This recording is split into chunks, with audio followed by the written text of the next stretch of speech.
See you later, alligator. After a while, crocodile. See you later, alligator.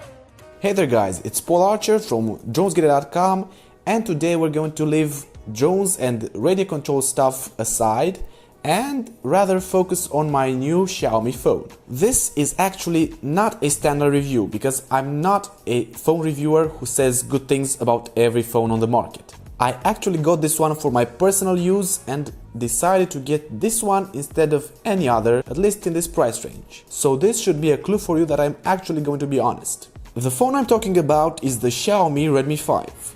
Its predecessor, the Redmi 4, was very popular for its price segment and a very good phone indeed.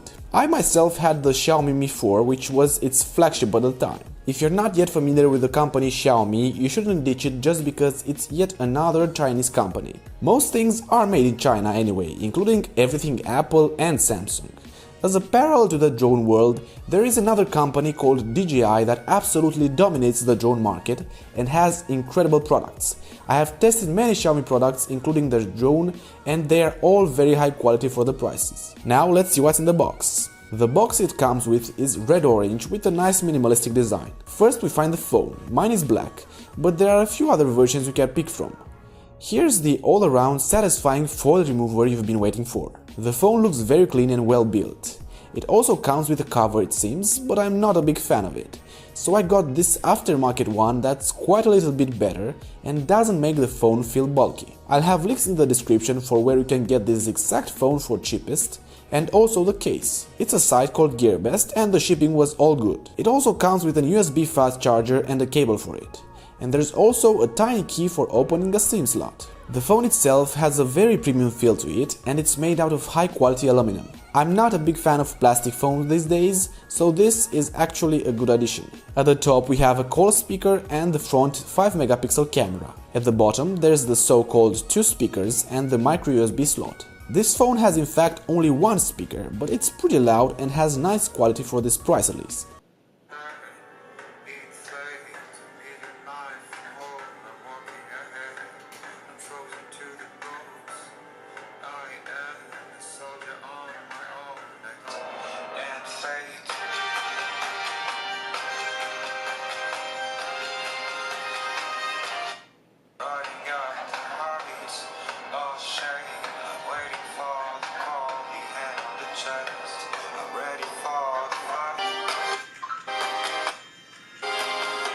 On the side you can find the standard volume control and power buttons that are very clicky and feel good to press even with the cover on. At the top, oh yes, we have the standard 3.5mm jack for headsets that seems to have been missing these days on many phones.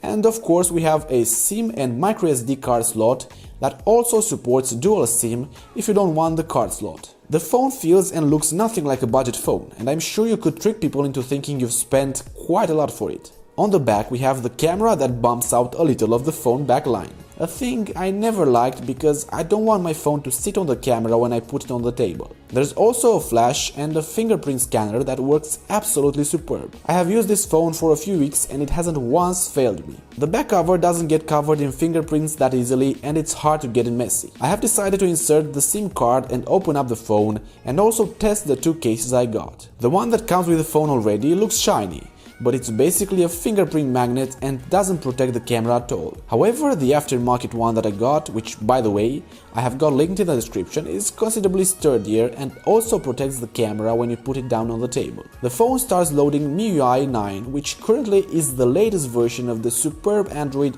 operating system that Xiaomi has built on top of the Android Nougat. I liked it on my Xiaomi Mi 4 and I don't really have any complaints. I actually feel like it's even better than the standard Android sometimes. In fact, with these rounded edges of the screen, it can actually work as a Samsung Galaxy S8 or S9 copycat. Most people won't even notice the difference.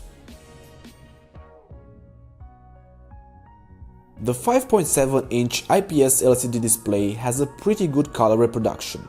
The viewing angles are also very good. Of course, you can't compare it with the sharpness of an iPhone or Samsung's Infinity display, but even at its HD Plus resolution, I haven't noticed any issues with quality.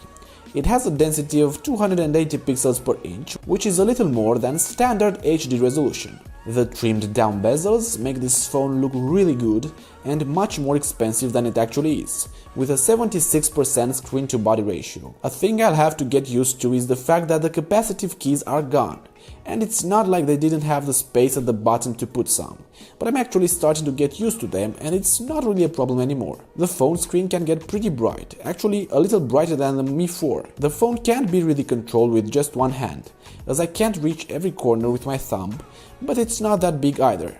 The 3300 mAh battery of this phone gets me usually about 2 days on a single charge with medium to heavy usage, and I got that result consistently through these few weeks.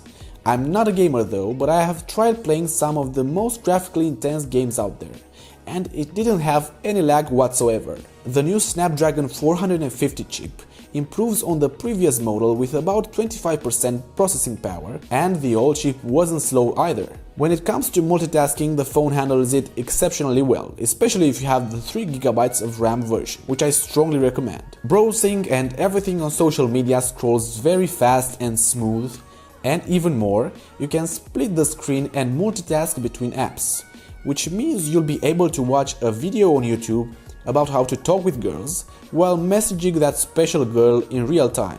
We have talked about how the camera will be well protected if you get the phone cover I recommended, but I haven't actually shown you any real life pictures and videos. So let's talk a bit about the camera specs. The back camera is a 12 megapixel f2.2 aperture and the front one has 5 megapixels, and both have flashes to go with them. I was actually shocked when I was in a club and I got a light on my face out of nowhere when I tried to take a picture.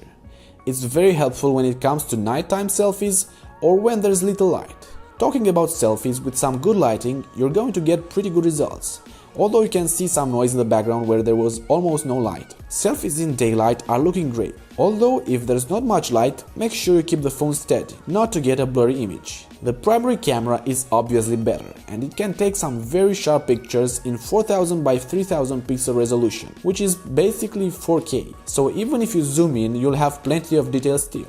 The dynamic range on the cameras is okay, but if there's a pretty big difference between the lighted area and the dark one, it doesn't work that great. I have noticed that if you turn the HDR on, you can get those details back and the photos usually turn out to be quite more colorful and interesting, including a bluer sky. When it comes to video, the cameras can shoot a maximum of Full HD 1080p, but the image is not stabilized, unfortunately.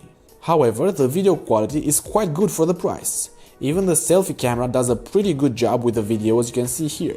The colors are pretty realistic, but I'm not really a big fan of the focus breathing it does from time to time. But it's a budget phone, so there are compromises to be made. This phone comes in different versions. First of all, there's a few color choices you can make, including gold, rose gold, light blue and black like mine. There's also the 2GB of RAM version and the 3GB one. I totally recommend the 3GB of RAM version, and I'll also help you with a coupon code to get a smaller price on it. But Xiaomi has also released the Plus version of this phone, which is basically the same phone but bigger and with a few improved specs. So if you want a slightly bigger phone, this one might prove to be quite good. The Redmi Plus version is 5.99 inches in diameter and this time has a Full HD Plus screen with 403 pixels per inch, compared to the 280 of the standard version, and an octa-core Snapdragon 625, but of course you'll have to pay a little more for it. Overall, I have not been disappointed by this phone,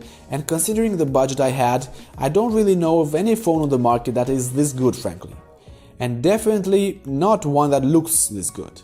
The screen ratio completely captivated me and all the functions were great. Xiaomi has to solve the focus breathing issue, but otherwise I really don't have any complaints after a month of usage. I'm not usually reviewing phones, but actually drones, toy quadcopters, racing drones, and from time to time a few pieces of technology that I get for myself and consider to be really cool. Like this phone, and in the near future I'll also do a review on my new laptop that is very cheap, useful and pretty professional, I'd say.